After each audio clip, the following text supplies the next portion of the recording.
for what happens after you leave here and what you do every single day on behalf of the people that you serve.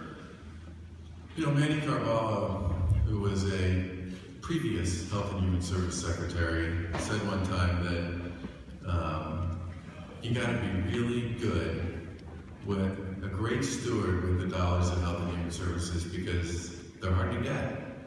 And you got to make sure you maximize the benefit to the people that you're trying to take care of. And having spent 4 years at Health and Human Services, 2 as Undersecretary and 2 as Secretary, and then 4 years as Secretary of Administration and Finance, where I spent a significant amount of time continuing to work on the issues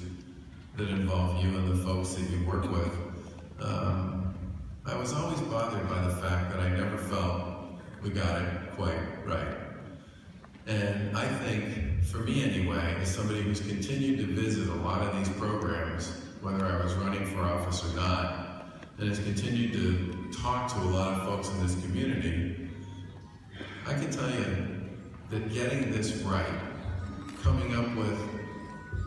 output measures that people can agree on and believe make sense, coming up with an administrative and regulatory structure that enables you to be successful and to do the things you believe you need to do on the behalf of the people you serve instead of something that constantly gets in the way of your capacity to do what you think makes the most sense. And supporting,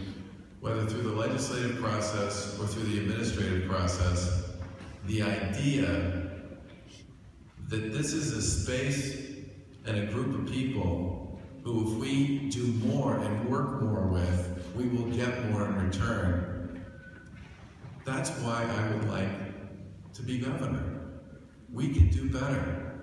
and you can do better, and the people that you serve will do better. Thank you very much. Thank you, Charlie.